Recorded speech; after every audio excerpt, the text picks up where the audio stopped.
Hi guys, welcome back. It's Bri at jukeblaster.com, and today we're going to be having another look at Pi Jukebox, and this time we're going to be having a look at the control panel and the admin menu. There are two separate sections, and I just want to explain to you the reasoning behind having two sections, because if you don't come from the leisure industry that I'm from, you won't understand the reason for it.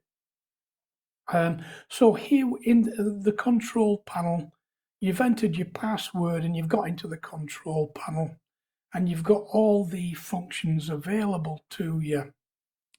Now, in the leisure industry, when we deploy jukeboxes out in the field, we don't want we want customers to be able to come in to this control panel and change settings, but we don't want them to have access to all of the settings. And that's the reason we split the menus into a control panel and an admin menu. And that admin menu has a separate password or PIN on it that's usually set before the jukebox is delivered to site. So by default, both PIN numbers when you first install Pi Jukebox are going to be 5 5s. So we're just going to enter the admin menu now, and by clicking this button at the bottom right, and enter the default 5 5 5 5 5. And click OK. Now, the reason I explained the thinking behind those having two sections is so that you'd understand this part and what this is. And it basically allows you to hide buttons that you don't want the user to have access to. Because you probably think, well, I'm the only person using the jukebox, so it doesn't really matter. Why would it need to be split into two sections and have the ability to hide buttons? But some people are not using the jukebox for themselves. They're building jukeboxes for other people, and they're deploying them on site and things like that, and they don't want people to have access. Now I'll just show the effect of hiding buttons. So Pi Jukebox has two home screens that you can choose.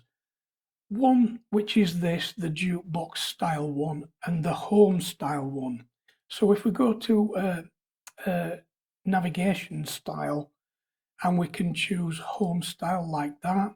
If we go back, you'll notice that a lot of the buttons have disappeared. And that's because in the admin section, we've disabled, for the home menu, we've hidden all these buttons here that you can see. We've hidden those. So let's go back and have a look. So the user of this jukebox only has access to background music times. He's able to scan his music, and he's able to change the navigation method. Now, normally you'd hide that because the user could just flick over to a different method and have access to all the buttons.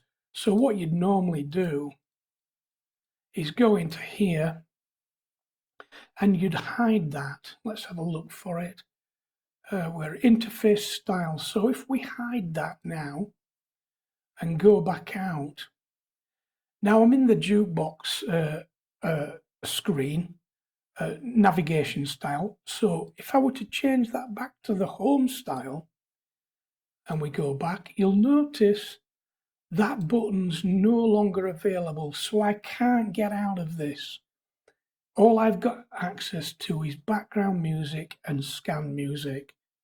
And for a lot of you guys building jukeboxes and selling them, You're going to want to do this. You're going to want to restrict access, because what you're going to have is the punters that you're selling these boxes to are going to be messing about with things.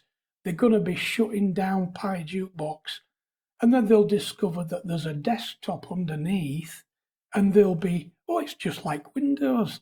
Let's have a mess about. And before you know it, the Jukebox installation is screwed up, and they'll be on the phone to you to come and fix it. So that's the reasoning behind it. It's not obvious to people who've never worked in the leisure industry that things have to be locked down. And like I said, you can change this PIN number. But once again, once you've changed this PIN number, be careful that you keep it safe, because there's no resetting, there's no recovery for this password. So only change it if you're definitely going to remember it. Yeah, you can also restrict access to this power button up here on the top right, so that when the user presses the power button, it shuts down the Raspberry Pi rather than shutting down the program. Because as I've said, if you allow your punters to shut down the program, they then have access to the operating system, and that's going to be disaster. So that's the reasoning behind it. Let's just take another look inside the admin section. And that's the first page. That's the one I wanted to explain to you guys. But there is another page of settings. And just by using this arrow button at the bottom right here, you can go to the next page. And as I've said, you can limit access to the exit button. You can completely hide it, or you can change its function from closing the program to powering off. You can hide the reject button, because you don't always want, if you're using credits, you don't want punters to be able to reject somebody else's track that they've paid for. So you can hide the reject button. Showing advertisements, if you're just using this at home, you're not going to want to show those ads, so you can hide those. Showing videos, you may not want to show videos for some reason, who knows. And here with these last two at the bottom, you can change this background image, but you can also have a logo that you can select, or you can hide if you've got a corporate logo to insert. So yeah, that's a little tour of the back-end menus, and I just hope that you understand the reasoning behind it now. And well, thanks for watching, guys.